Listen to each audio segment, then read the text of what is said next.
couldn't pay the $200 bill. The kids cried because they couldn't watch TV.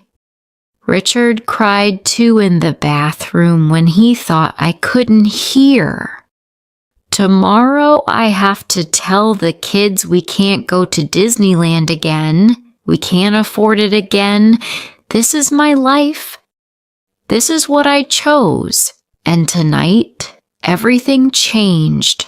I went to a charity event. My old company invited me and I saw him, Peter, my ex-boyfriend, the man I left 10 years ago. He's a CEO now, a millionaire, still handsome, still single. We talked. Peter told me about his success, his company, his life. Then he said, "Laura, I never forgot you. I have a job for you. $150,000 a year. It's yours if you want it." Peter gave me his business card. I'm holding it right now. So here's my problem. If I call Peter, I can take the job. We'll have money, real money. My kids can have new shoes, new toys.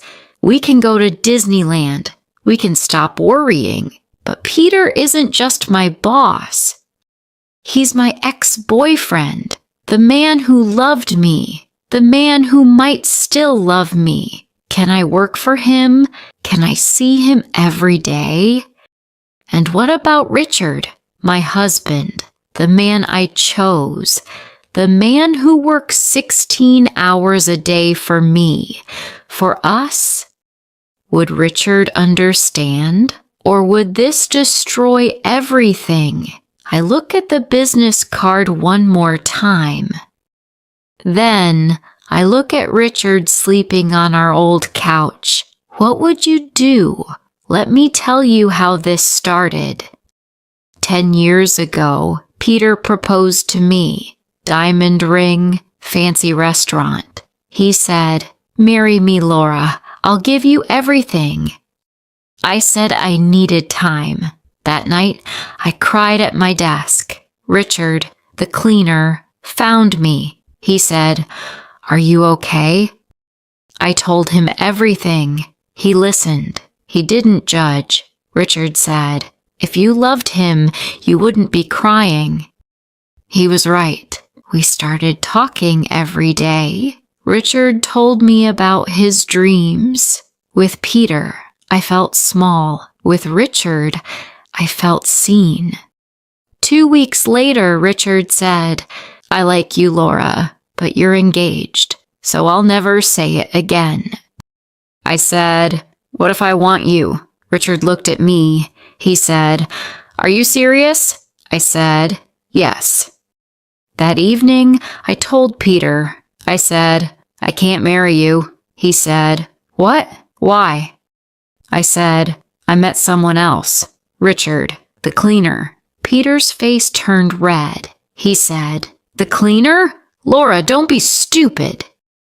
I said, "I'm not being stupid. You want to give me a life? Richard makes me feel alive. I choose him."